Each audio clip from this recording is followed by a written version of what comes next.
El 11 de noviembre de 1988, hace 30 años, sucedió una de las peores masacres de la historia del conflicto armado colombiano. Ese día, un grupo de paramilitares ejecutó un plan de exterminio en el municipio antioqueño de Segovia. El episodio dejó al menos 46 muertos y 45 heridos. La inmensa mayoría de las víctimas fueron civiles. La masacre ocurrió un viernes de fin de semana festivo, 3 años después de la conformación del Partido de la Unión Patriótica. Este nació con los acuerdos de paz de las FARC con el gobierno de Belisario Betancur.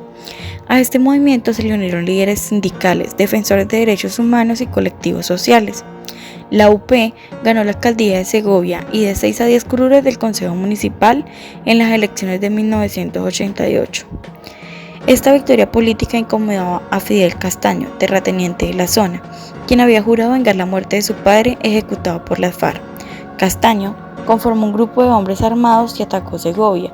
Este fue uno de los primeros atentados paramilitares del país.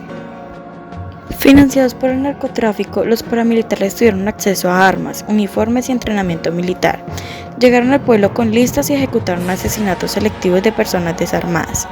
El objetivo era eliminar a todos los simpatizantes de la Unión Patriótica. Además, de acuerdo con investigaciones judiciales, los agentes de la fuerza pública que custodiaban Segovia permitieron el ingreso de paramilitares al municipio. La masacre se dio a conocer escasamente un día después por los medios de comunicación. Los familiares de las víctimas y el resto de la población clamó por justicia. En un principio se acusó a la guerrilla de las FARC por la matanza, pero más tarde se aclaró que fue cometida por paramilitares. Se sabe que los paramilitares actuaron con la complicidad de la policía y de las fuerzas militares, quienes habían sido ilesos de la masacre y habían permitido la entrada de los asesinos. La Corte Suprema colombiana decidió en julio del 2010 con los responsables directos de la masacre detenidos en cárceles norteamericanas por narcotráfico, que los políticos que vinieran a ser beneficiados por esa masacre o pudieran incidir en ella son tan responsables como los paramilitares que dieron la orden de disparar. Uno de los acusados es el liberal César Pérez García. Este había sido detenido como determinador, pero la justicia entonces lo absolvió rápidamente. La Sala Penal del Supremo ya había condenado a 2 parapolíticos por homicidios cometidos por los grupos armados. Sin embargo, hasta ahora la regla era que el tribunal o los jueces ordinarios los condenaban por el delito de concierto para delinquir agravado, una figura que ha de declararse culpable. Solo conlleva pena de 4 a 5 años de reclusión. La mayoría de condenados consiguió salir con libertad condicional después de 2 años y medio por buena conducta.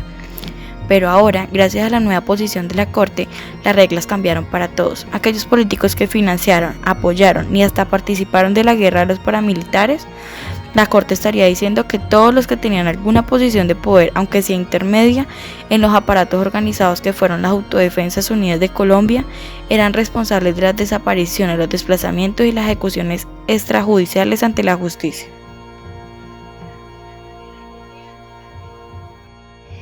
El 22 de julio de 2010, por orden de la Corte Suprema de Justicia, el controvertido político colombiano César Pérez García es capturado, siendo uno de los actores intelectuales de la masacre. El 15 de mayo de 2013 es condenado a 30 años de prisión al ser encontrado responsable de esta como determinador. ¿Cómo el proceso de memoria del conflicto armado en Colombia contribuye a la construcción de una cultura de paz? En la búsqueda constante de consolidar un sentido de identidad colectiva en el país, es de vital importancia reconstruir el pasado mediante hechos históricos y aún así visualizar el papel que han desarrollado durante años los diferentes actores. Conocer la historia, además de ser indispensable para entender y analizar el pasado colombiano, es una puerta que permite encontrar las conexiones de los hechos ocurridos con lo que sucede en la actualidad, para así reconstruir el pasado con los ojos del presente. En otras palabras, la memoria abre camino, pues la idea de priorizar la narración para construir la venganza representa una esperanza y también la fuerza de la memoria histórica. Esta abre un camino para la reparación, para la justicia social plena que incluye la dimensión penal, pero incluso va más allá para la esperanza de consolidar un país democrático.